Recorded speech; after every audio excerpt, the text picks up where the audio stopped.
roses, but when we first met, I got so nervous I couldn't speak.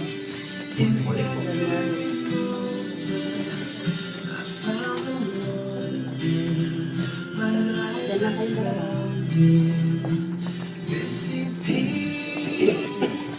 So as long as I live, I love you. We'll have it all, dear. You look so beautiful in white. And from now to my very last breath, this day I'll cherish. You look so beautiful. Have a wonderful day, ladies and gentlemen. Please, everyone, let's all stand up. Pwede tayo makatayong lahat. Stand up, please. Now, we are gathered here today to witness the joining of two hearts, Joshua and Jemelyn. Tama. So, palakpak muna para masaya.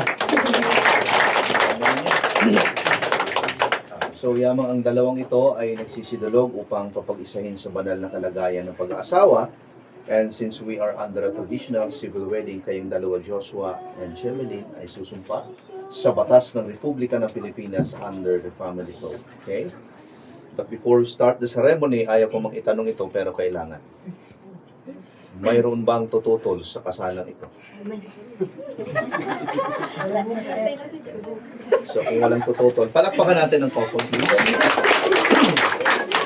Now to the parents, principal witnesses, and all the guests, sit down para hindi kayo mangalay.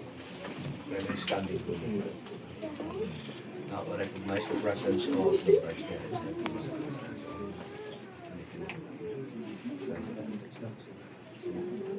Magandang umaga po sa inyo, sir. So, pakasal po anak ninyo kay Joshua. Thank you so much. And we also recognize the presence of the Christ parents. Parents yung sila. So, agree din kayo magpakasal si Joshua kay Jemelyn. Palakpakan natin both parties. Nandito po sila. Now, in church wedding, the meaning of marriage, Joshua and Jemelyn, is still that gospel. In civil wedding, it is permanent union of husband and wife, meaning patunay na kayo ay kasal, walang kontrata habang buhay, no expiration. Parang malungkot si Joshua. Suot mo muna ka lahat. Tingnan mo siya sa kanyang mga mata, Joshua, and repeat after me. I gave this ring to you. I give this ring to you. Pangalan niya. As a symbol of my endless love, now and forevermore. Now and forever. Ayan.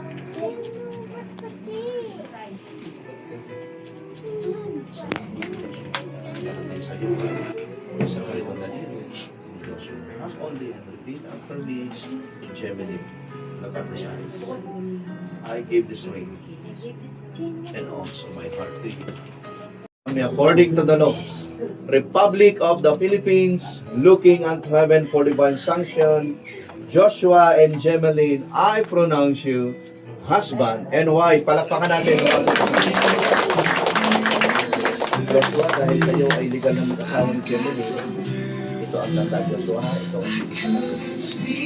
Okay? Are you ready? O, hinga mo ng malalim para hindi mapipin. Ready na? Ready na? Okay, Joshua. 20 minutes.